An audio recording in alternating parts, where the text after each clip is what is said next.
दोस्तों, दिन रात सुबह शाम लगातार हिंदू मुसलमान करने वाले भाजपाइयों की जुबान से आपने कभी आई एम सॉरी सुना है? मतलब पिछले 10 सालों में कुछ भी हुआ हो ना हुआ हो, इस सरकार की तरफ से या बीजेपी के प्रवक्ताओं की तरफ से माफी या खेद प्रकट करना कोई बहुत ही एक्सेप्शनल केसेस में हुआ है, मतलब बहुत ही कम हुआ है। लेकिन भरी संसद में बीजेपी के सांसद संबित पात्रा को आखिर क्यों माफी मांगनी पड़ी, और माफी भी राहुल गांधी से मांगनी पड़ी, ये वीडियो इसी पर है। दोस्तों, कल मैंने आपको ये वीडियो दिखाया था जिसमें मैंने आपको विस्तार से बताया था कि राहुल गांधी पर संबित पात्रा ने बेहद गलत टिप्पणी की थी भरी संसद में। लेकिन इस तरह की टिप्पणी करने के बाद संबित पात्रा को यह एहसास हो गया कि उनकी जुबान से जो बात निकली है वो दूर तलक गई तो उनके लिए मुश्किल खड़ी हो सकती है। उसके बाद संबित पात्रा ने राहुल गांधी और कांग्रेस के सदस्यों से माफी मांग ली। पहले आप संबित पात्रा की माफी सुनिए, उसके बाद मैं पूरा मामला आपको समझाती हूँ। संबित पात्रा जी, कुछ आप बोलना चाहते हैं? बोलना चाह रहे हैं माननीय सभापति जी, ऐसे मैं बोलना चाहता हूं। बात मत किया करो। मैं सब तरीका जानता हूं, सबको सुधारना। ये चेयर से इस तरीके से बात मत करा करो।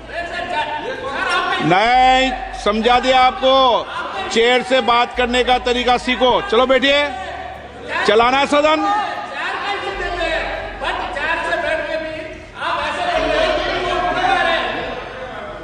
माननीय सभापति जी, मैं अपने विषय को रखना चाहता हूं। धन्यवाद माननीय सभापति जी, आपने मुझे यहां कहने का मौका दिया। सभापति महोदय, मैं भी आज सुबह से बैठ करके सप्लीमेंट्री डिमांड्स फॉर ग्रांट्स और मणिपुर के बजट के ऊपर सुन रहा हूं। ये हमारा धर्म है, कर्तव्य है, सुनना चाहिए। माननीय प्रधानमंत्री के लिए जिस प्रकार के शब्दों का प्रयोग आज ही नहीं, कई बार इससे पहले भी हो चुका है, वह छुपी नहीं है सदन से। प्रधानमंत्री जी को बोलने भी नहीं दिया जाता है। यह सब हमें भी आहत पहुंचाती है। आज अगर मैंने कुछ शब्द ऐसा कहा है जिससे कि माननीय एलओपी या उनके किसी सदस्य को बुरा लगा हो, मुझे लगता है उन शब्दों को वापस लेने में मुझे किसी प्रकार का गुरेज नहीं है, क्योंकि हमारे प्रधानमंत्री जी ने हमेशा सिखाया है सबका साथ, सबका विश्वास, सबका विकास। धन्यवाद। तो हुआ ये दोस्तों कि अभी 2-3 दिन पहले की बात है, राहुल गांधी तृणमूल कांग्रेस के एक सांसद बोल रहे थे और वो पश्चिम बंगाल में जैसे ममता बनर्जी लगातार वोटर लिस्ट में गड़बड़ी की मांग उठा रही है। मतलब ये ऐसा तो है नहीं कोई पहली बार उठा रही है, पिछले कई दिनों से उठा रही है। और पश्चिम बंगाल के सांसदों की ये कोशिश है कि संसद में भी ये मुद्दा उठाया जाए। तो पश्चिम बंगाल के सांसद वोटर लिस्ट में गड़बड़ी की बात कर रहे थे, उतने में राहुल गांधी बीच में खड़े हुए। एक्चुअली में राहुल गांधी को खड़ा होकर बोलने का पूरा अधिकार है, क्योंकि वो एलओपी हैं। एलओपी होने के यही फायदे हैं कि अगर आप बीच में खड़े होकर बोलना चाहें तो चेयर पर मौजूद जो भी चेयर पर हैं, अगर लोकसभा अध्यक्ष हैं तो, अगर कोई और है तो उनको लोकसभा में नेता प्रतिपक्ष की बात को सुनना पड़ेगा। वही राज्यसभा में भी होता है। मल्लिकार्जुन खड़गे इसीलिए अगर बोलते हैं तो चेयर पे जो भी होते हैं उनको सुनना पड़ता है, उनको वक्त देना पड़ता है। तो राहुल गांधी खड़े हुए और राहुल गांधी ने ये बात बोल दी। बिकॉज आपने सही बात बोली कि वोटर लिस्ट क्या सरकार बनाती है। मैंने नहीं बोला। नहीं, आपने बोला क्या, और आपने सही बोला कि सरकार वोटर लिस्ट नहीं बनाती है। मगर पूरे देश में वोटर लिस्ट पर सवाल उठ रहे हैं। हर स्टेट में, हर ऑपोजिशन के स्टेट में और महाराष्ट्र में black and white voter list पे सवाल उठे हैं। तो पूरा ऑपोजिशन मिलकर सिर्फ ये बोलने दीजिए, पूरा ऑपोजिशन सिर्फ मिलकर ये कह रहा है कि वोटर लिस्ट पे यहां पे एक डिस्कशन हो जाए। ओके। आप बनाते नहीं हो, इसको हम एक्सेप्ट कर रहे हैं, आप डिस्कशन तो कीजिए। तो राहुल गांधी ने दोस्तों कुछ सेकंड के अंदर बहुत सिंपल सी बात बोली थी, और ये बात बोली थी कि हम जानते हैं कि वोटर लिस्ट सरकार नहीं बनाती, और हम मानते हैं कि वोटर लिस्ट सरकार नहीं बनाती। हम मानते हैं कि आप इस वोटर लिस्ट नहीं बनाते, तो इस पर चर्चा कर लेते हैं, इस पर चर्चा की जा सकती है। बस बात वहीं पर खत्म हो गई। उसके बाद किसी ने कोई हंगामा नहीं किया। ऐसा नहीं कि राहुल गांधी ने ये बात बोली तो बीजेपी के सांसद खड़े हो गए, उन्होंने हंगामा शुरू कर दिया, ऐसा नहीं। शांति से बात निपट गई। लेकिन उसके बाद संबित पात्रा, जब उनको मणिपुर के मुद्दे पर बोलना था, मणिपुर में बजट को लेकर चर्चा हो रही थी, तो संबित पात्रा खड़े हुए और संबित पात्रा ने राहुल गांधी की तुलना रोहित शर्मा से कर दी और ये बात बोलती। कांग्रेस पार्टी कहती है कि रोहित शर्मा इन अनफिट है, रोहित शर्मा अनफिट नहीं है, राहुल गांधी अनफिट है। और मैं बता दूं, नरेंद्र मोदी जी के कप्तानी में ही आप देखिएगा भारत विश्व का चैंपियनशिप ट्रॉफी जीतेगी। भारत माता की जय, जय जगन्नाथ। दोस्तों, संबित पात्रा ने कांग्रेस पार्टी का यहां पर नाम लिया, जबकि सब जानते हैं कि कांग्रेस पार्टी ने रोहित शर्मा पर टिप्पणी नहीं की थी। कांग्रेस पार्टी की एक प्रवक्ता है शमा मोहम्मद, और कांग्रेस पार्टी ने इस बयान से तुरंत किनारा कर लिया था। शमा मोहम्मद ने भी बार बार कहा था कि ये उनका व्यक्तिगत बयान है। उन्होंने रोहित शर्मा की फिटनेस पर टिप्पणी की थी। दोस्तों, तब टीम इंडिया का न्यूजीलैंड के साथ फाइनल नहीं हुआ था चैंपियंस ट्रॉफी में, और रोहित शर्मा की फिटनेस को लेकर शमा मोहम्मद ने टिप्पणी की थी। उनको फैट शेम किया था, उनके मोटापे पर टिप्पणी की थी। बात बहुत सिंपल सी थी, लेकिन उस पर इतना बवाल किया गया कि न्यूज़ चैनल्स ने मतलब शमा मोहम्मद के मुंह में माइक घुसा दिया। बार बार शमा मोहम्मद यही बोलती रही कि ये मेरा व्यक्तिगत बयान है, पार्टी का इससे कोई लेना देना नहीं है। लेकिन आप जानते हैं पूरा 2 दिन यही ड्रामा चला। लेकिन संबित पात्रा ने जो संसद में बात बोली, वो ये बोली कि कांग्रेस पार्टी को रोहित शर्मा से दिक्कत है। कांग्रेस पार्टी को तो रोहित शर्मा से, कांग्रेस पार्टी ने कोई रोहित शर्मा को लेकर बयान दिया ही नहीं। लेकिन यहां पर न केवल मिसकोट किया संबित पात्रा ने, बल्कि बेमतलब में वहां पर राहुल गांधी को घसीटा, बेमतलब राहुल गांधी का वहां पर जिक्र किया। तो उसके बाद जब रोहित शर्मा की तुलना राहुल गांधी से की और उसके बाद नरेंद्र मोदी को ले आए बीच में संबित पात्रा, तो जो कांग्रेस पार्टी के सांसद थे उन्होंने इसका विरोध किया, और विरोध करते हुए कम से कम 10 मिनट के लिए संसद बाधित हो गई, संसद की कार्यवाही स्थगित हो गई। काफी हंगामा हुआ, जिसके बाद संबित पात्रा को माफी मांगनी पड़ी।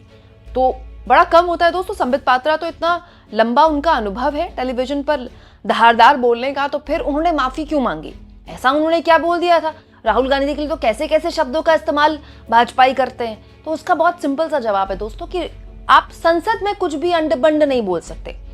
आप गोदी मीडिया के चैनल तो आपके घर के चैनल हैं, आप जो मन चाहे बोलिए, और वहां टोकने टाकने वाला भी कोई नहीं है आपका। आप प्रेस कॉन्फ्रेंस बुलाइए बीजेपी की, उसमें भी आपको कोई टोकने टाकने वाला नहीं है।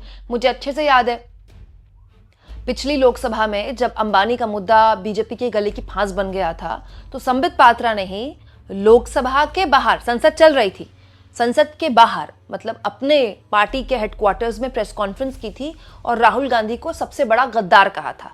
उसमें उनकी आलोचना हुई थी, लेकिन उन्होंने उसके लिए माफी नहीं मांगी थी। क्यों? क्योंकि उन्होंने संसद के बाहर वो बात बोली थी।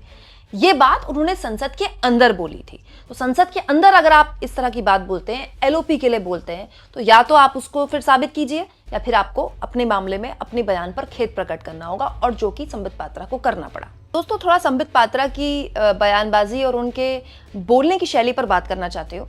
संबित पात्रा जिस तरह के प्रवक्ता रहे हैं बीजेपी के, और जो उनका बीजेपी में उदय हुआ, जिस तरह की वो भाषा इस्तेमाल करते हैं, जो उनका बोलने का स्टाइल है, बेसिकली जब उन्होंने शुरुआत की बीजेपी के प्रवक्ता के तौर पर, उनको बहुत जल्दी ख्याति मिल गई। उसका रीजन ये कि वो टेलीविजन को बड़े अच्छे से समझते थे, और उस वक्त टेलीविजन की बड़ी साख हुआ करती थी। टेलीविजन को लोग बड़ी सीरियसली सुनते थे, टेलीविजन की डिबेट्स को बड़ी सीरियसली सुनते थे। तो संबित पात्रा रोज प्राइम टाइम में बैठते थे। उनके एक बोलने की शैली है, वो समझते हैं कि टीवी में आप कब आपको जोक मारना है, कब आपको तंज कसना है, और कम शब्दों में कब आपको प्रभावी तौर पर अपनी बात बोलनी है। और उनकी बोलने की शैली में एक चीज बहुत खास रही है कि राहुल गांधी का कैसे मजाक उड़ाना है, सोनिया गांधी का, राहुल गांधी का, प्रियंका गांधी का, किस तरह से उन पर तंज कसना है। बहुत तीखी बातचीत वो करते रहे हैं, और यही उनकी लोकप्रियता थी, जिसकी वजह से उनको पार्टी ने लोकसभा का टिकट दिया। एक बार वो हार गए, लेकिन दूसरी बार दोबारा से उसी सीट से उनको टिकट दिया गया और वो जीत गए। अब वो बीजेपी के सांसद हैं। लेकिन संबित पात्रा की शैली की वजह से एक खास प्रजाति पैदा हुई बीजेपी में। अब आप देखिए, बीजेपी के जितने भी प्रवक्ता हैं, इनफैक्ट खासतौर पर वो प्रवक्ता जो कांग्रेस से बीजेपी में पलायन करके गए, सबके बोलने की शैली संबित पात्रा की तरह है दोस्तों। क्योंकि बीजेपी में लॉजिक बहुत सिंपल है, आप नेहरू गांधी परिवार को टारगेट करते हैं, या फिर आप कितना हिंदू मुसलमान करते हैं, इसके जरिए आप बहुत जल्दी पदोन्नति पा सकते हैं संगठन के अंदर। संबित पात्रा ने ये रास्ता सबको दिखाया। अब आप देखिए, जितने भी कांग्रेस से बीजेपी में गए हैं वो, और जितने भी एक नई पौध पैदा हुई है बीजेपी के प्रवक्ताओं की, वो सब यही करते हैं। बीजेपी में इस तरह के प्रवक्ता होते नहीं थे। शहनवाज हुसैन या फिर मुख्तार अब्बास नकवी या बहुत हद तक सुधांशु त्रिवेदी, आप इन लोगों को आप टीवी में बहुत कम बैठता दिखेंगे। सुधांशु त्रिवेदी तो फिर भी दिखते हैं, लेकिन शहनवाज हुसैन और मुख्तार अब्बास नकवी तो ऑलमोस्ट नगण्य हो गए। उनको बुलाना, कोई बुलाता भी नहीं उनको, और वो जिस तरह की उनकी भाषा शैली रही है, बहुत ही शानदार ये लोग बोला करते थे। और जब बीजेपी विपक्ष में थी तो यही लोग विपक्ष में बीजेपी की आवाज बुलंद करते थे। और ऐसा भी नहीं है कि बीजेपी के प्रवक्ता थे तो कोई कम कटाक्ष करते थे सोनिया गांधी पर, नेहरू गांधी परिवार पर, लेकिन इनकी एक शैली थी, एक सम्मानजनक था, शेरो शायरी का इस्तेमाल करना, चुटीले शब्दों का इस्तेमाल करना। लेकिन संबित पात्रा की जुबान में जो कड़वाहट थी वो कड़वाहट इनमें नहीं थी और संबित पात्रा को उसका फायदा मिला। लेकिन संबित पात्रा ये भूल गए हैं कि टीवी चैनल्स में बैठकर बयान देना और संसद में बैठकर कोई बात बोलना बिल्कुल अलग बात है। अगर एलओपी को लेकर वो इस तरह की बयानबाजी करते हैं आगे भी तो उनके लिए मुश्किल खड़ी हो सकती है। और ये बात संबित पात्रा तुरंत समझ गए थे, इसीलिए उन्होंने उस मामले में खेद प्रकट करके मामला खत्म कर लिया। लेकिन ये एक सबक है संबित पात्रा के लिए। मुझे उम्मीद है कि आगे इस तरह की बात अगर वो राहुल गांधी के लिए करेंगे तो कम से कम संसद के बाहर करेंगे, क्योंकि संसद के अंदर करेंगे तो उनको माफी मांगनी पड़ेगी। आपको क्या लगता है दोस्तों? कमेंट बॉक्स में जरूर लिखें और जितना हो सके चैनल को शेयर करें, सब्सक्राइब करें और थैंक्स और ज्वाइन के ऑप्शन से अगर आप चाहें तो कुछ आर्थिक मदद भी चैनल की जरूर करें।